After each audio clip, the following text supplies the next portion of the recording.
Após 3 décadas desde a morte de Nicole Simpson e Ron Goldman, e da infame perseguição de carro, o cúmplice de O.J. Simpson, há muito rumorado, quebrou finalmente o silêncio. E o que revelou deixou o mundo em choque. Depois de anos de perguntas sem resposta, a verdade veio à tona, causando comoção nos meios de comunicação e reacendendo o debate em torno de um dos casos mais infames da história. Que papel desempenhou ele realmente? E por que está a falar agora? A revelação. Nos anos que se seguiram aos infames assassínios de Nicole Brown Simpson e Ron Goldman, em 1994, o caso continuou a ser um dos julgamentos criminais mais falados da história americana. O.J. Simpson, uma antiga estrela de futebol americano e ator, foi o centro de tudo, acusado de matar a sua ex-mulher Nicole e o amigo dela, Ron. Mas embora o público tenha assistido a todos os momentos do julgamento e muitos tenham formado opiniões fortes, nem toda a gente acreditava que O.J. era culpado. Uma das pessoas que apoiou O.J. foi Charlie Ehrlich, um amigo íntimo de Simpson que recentemente apresentou alegações que podem mudar tudo o que pensávamos saber sobre aquela noite fatídica.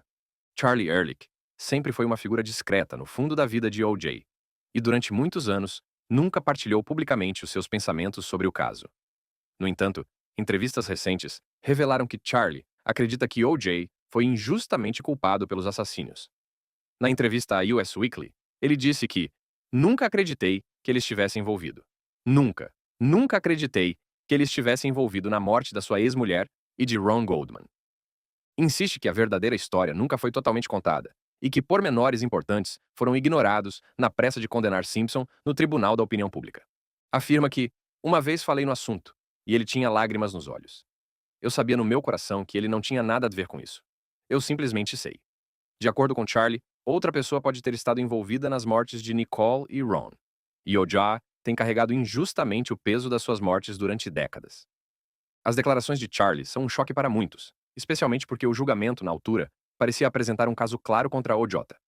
O frenesim dos meios de comunicação social em torno do julgamento pintou Simpson como o principal suspeito, e apesar de ter sido absolvido no tribunal criminal, muitos ainda acreditavam que ele era culpado.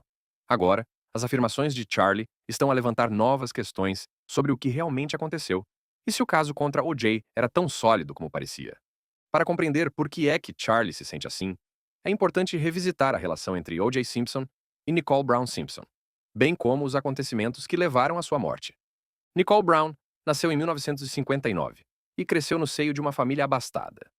Conheceu O.J. Simpson quando tinha apenas 18 anos, trabalhando como empregada de mesa em Beverly Hills. O.J.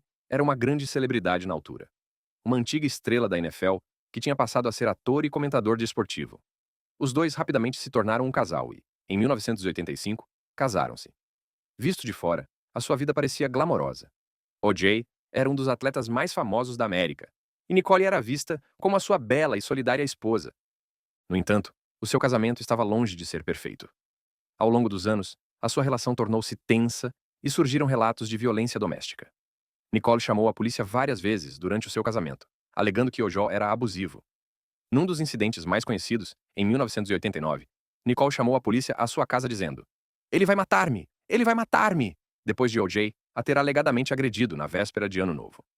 Nicole disse à polícia que Simpson lhe tinha batido, e mais tarde, O.J. declarou-se inocente das acusações de abuso conjugal. O casal acabou por se divorciar em 1992, após 7 anos de casamento. Mas a sua relação manteve-se instável mesmo após o divórcio. Embora já não estivessem casados, O.J. continuava a ter uma forte presença na vida de Nicole. A irmã de Nicole afirmou que O.J. era ciumento e possessivo, dizendo: "Ele era muito possessivo. Ela era dele." Afirmou que ele aparecia muitas vezes sem avisar em casa de Nicole ou em sítios que ela frequentava. Nicole confidenciou à família que tinha medo de O.J. e havia rumores de que ele não conseguia esquecer a sua relação. Ela pensava sempre que ele a ia magoar, afirmou a irmã. Ao mesmo tempo, Nicole estava a tentar seguir em frente com a sua vida. Estava a criar os seus 2 filhos, Sydney e Justin, e tinha começado a namorar novamente. Esta nova fase da sua vida levou-a a entrar em contato com Ron Goldman, um jovem empregado de mesa e amigo dela. Embora houvesse rumores de que Nicole e Ron estavam envolvidos romanticamente, muitos dos seus amigos insistem que eram apenas amigos íntimos, e Ron ajudava frequentemente Nicole a fazer recados e a cuidar dos seus filhos. Ron Goldman nasceu em 1968 e cresceu em Illinois antes de se mudar para Los Angeles.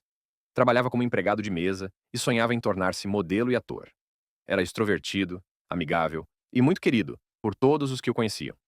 Na noite de 12 de junho de 1994, o Ron estava a devolver um par de óculos de sol que a mãe da Nicole tinha deixado no restaurante onde ele trabalhava. Decidiu deixá-los em casa da Nicole depois do seu turno. Infelizmente, este pequeno ato de bondade iria colocá-lo no local errado à hora errada. Nessa noite, a relação entre Nicole e Ojot já tinha atingido um ponto de ruptura. Os acontecimentos de 12 de junho de 1994 são alguns dos momentos mais falados da história criminal americana. Mas o que realmente aconteceu nessa noite tem sido objeto de debate há décadas.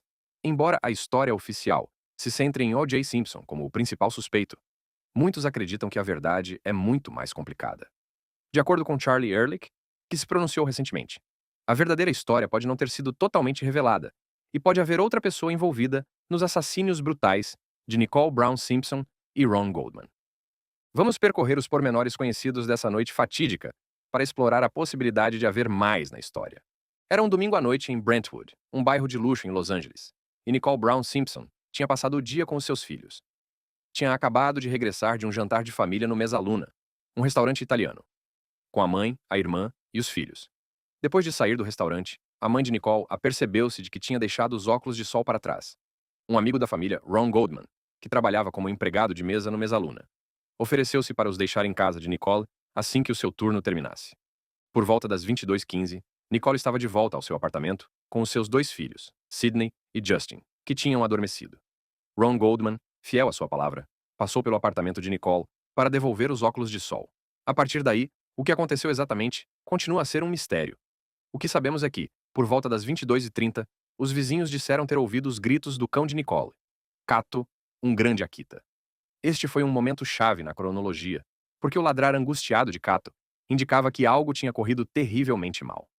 Por volta das 22h40, Nicole Brown Simpson e Ron Goldman foram brutalmente atacados à porta de casa de Nicole.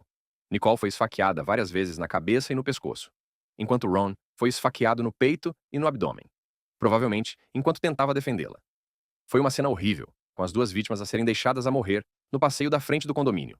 A hora dos assassínios é crucial, porque deu aos investigadores uma janela estreita para colocar O.J. Simpson no local do crime. Por volta das 22h45, um motorista de limusina chegou à casa de Simpson, situada a poucos minutos de distância, para o levar ao aeroporto para um voo para Chicago.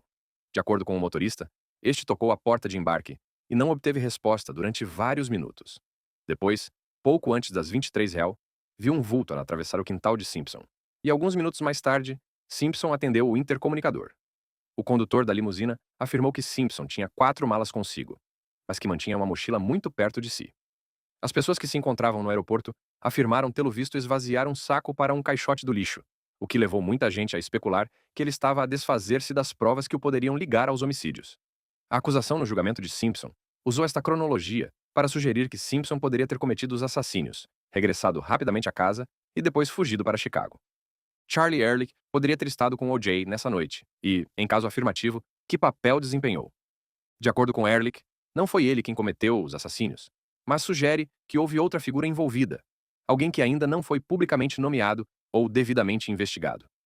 O que também é interessante é que a declaração de Charlie Ehrlich corresponde a algumas das inconsistências registradas durante a investigação. Por exemplo, embora as provas de sangue ligassem Simpson ao local do crime, havia também pegadas não identificáveis e a falta de testemunhas oculares que pudessem colocar definitivamente O.J. no local durante a hora exata dos crimes. A defesa levantou questões sobre a cronologia, argumentando que Simpson não teria tido tempo suficiente para cometer os crimes, limpar-se e chegar a casa antes da chegada da sua limusina. Se houve outra pessoa envolvida, é possível que essa figura tenha participado nos homicídios, enquanto o envolvimento de Ojot foi menos direto.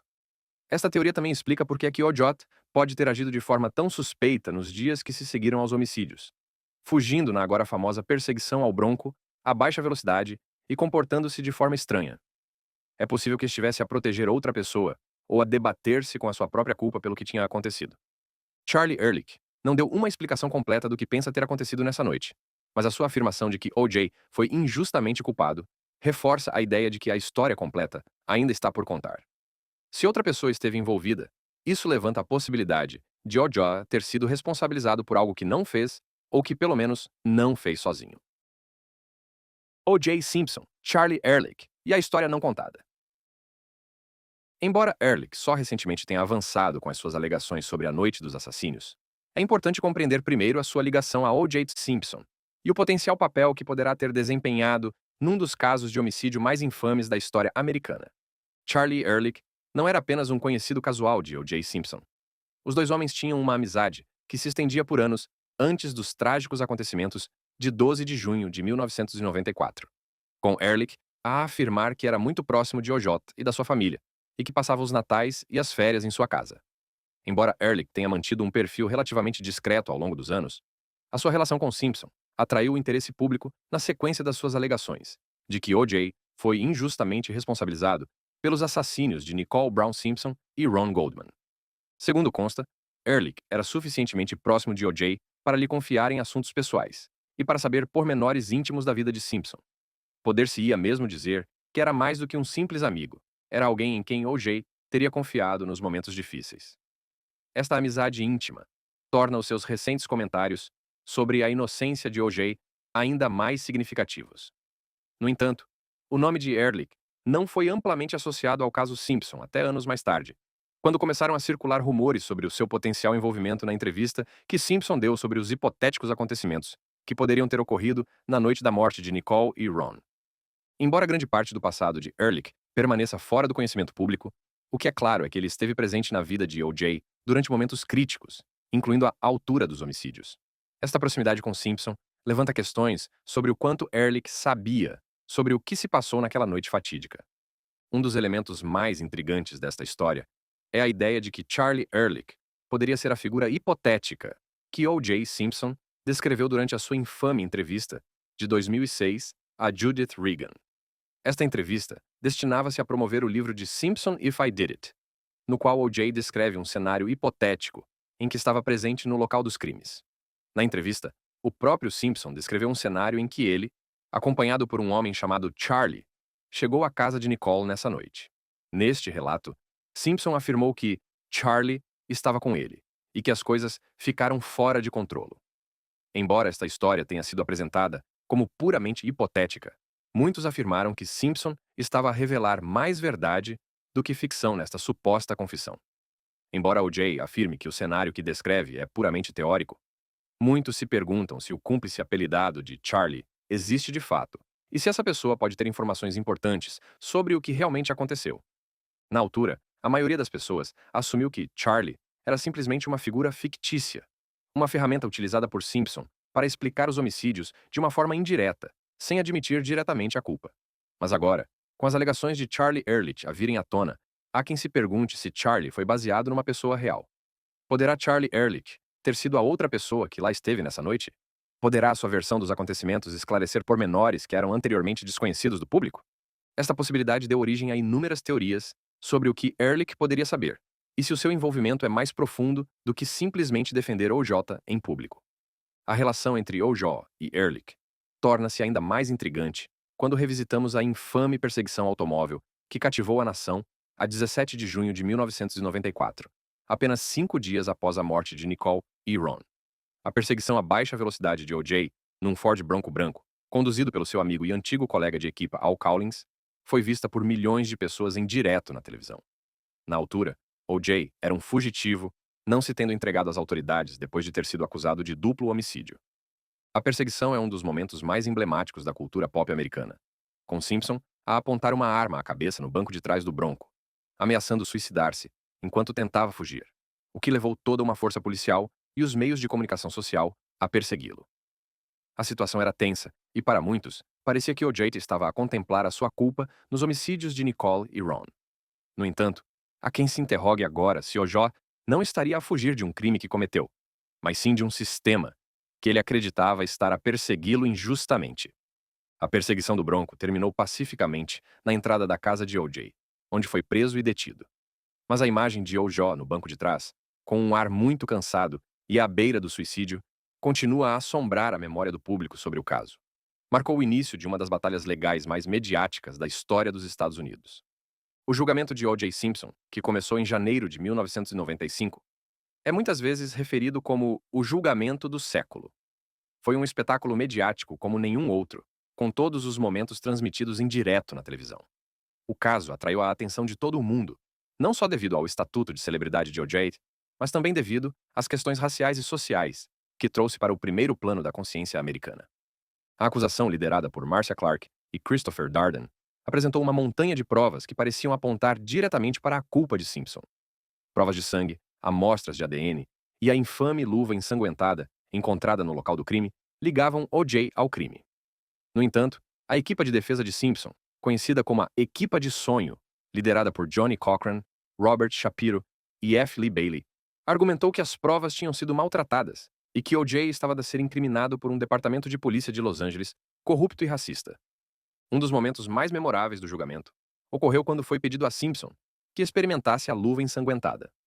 Quando a luva parecia demasiado pequena para a sua mão, Cochran proferiu a sua famosa frase: "Se não serve, tende a absolver." Este momento, juntamente com outros elementos da estratégia da defesa, lançou dúvidas suficientes na mente do júri para garantir um veredito de não culpabilidade. Em 3 de outubro de 1995, O.J. Simpson foi absolvido dos assassínios de Nicole Brown Simpson e Ron Goldman. O veredito chocou a nação e dividiu a opinião pública em termos raciais. Muitos acreditaram que O.J. se tinha safado do homicídio, enquanto outros viram o veredito como um triunfo sobre um sistema judicial que há muito discriminava os afro-americanos. O resultado do julgamento não pôs fim à controvérsia em torno de Simpson, e a sua imagem pública ficou para sempre manchada. As ações civis intentadas pelas famílias de Nicole e Ron resultaram numa sentença de 1997 que considerou Simpson responsável pelas suas mortes. Foi condenado a pagar 33,5 milhões de dólares de indemnização, embora grande parte desse montante continue por pagar até hoje. Quanto a Charlie Ehrlich, nunca foi publicamente implicado durante o julgamento do crime. Mas os seus comentários recentes suscitaram especulações sobre se haveria mais na história do que foi revelado em tribunal. Se Ehrlich era, de fato, a figura não identificada da entrevista de Simpson, isso levanta questões sobre o seu potencial envolvimento, e se poderia ter fornecido informações críticas que poderiam ter alterado o curso do julgamento. Enquanto se continua a especular sobre o envolvimento de Charlie Ehrlich nos acontecimentos de 1994, a relação entre Ehrlich e O.J. Simpson sofreu outra reviravolta inesperada em 2007. Desta vez, não se tratava de um assassínio, mas de um crime de natureza diferente, que levaria Simpson de volta ao tribunal e, por fim, para trás das grades. A reviravolta final. Em setembro de 2007, O.J. Simpson viu-se no centro de um tipo diferente de drama jurídico, desta vez envolvendo um assalto à mão armada no Palace Station Hotel, em Las Vegas. Simpson, juntamente com um grupo de cúmplices, tentou recuperar recordações desportivas que, segundo Simpson, lhe tinham sido roubadas anos antes. Simpson e o seu grupo invadiram um quarto de hotel ocupado por 2 negociantes de recordações desportivas, Bruce Fromong e Alfred Beardsley, brandindo armas de fogo e exigindo a devolução do que Simpson acreditava ser sua propriedade pessoal. Embora Simpson tenha argumentado que estava simplesmente a reclamar os seus bens roubados, os métodos que utilizou, trazendo homens armados para o quarto e mantendo os comerciantes sob a mira de uma arma, rapidamente transformaram a situação num ato criminoso. O incidente foi registrado numa gravação, que mais tarde se tornou uma prova crucial no julgamento. A gravação deixou claro que Simpson não era apenas uma vítima que tentava recuperar os objetos roubados, mas um participante ativo num assalto. Entre o grupo de homens que acompanhou O.J. naquele dia fatídico, estava ninguém menos que Charlie Ehrlich.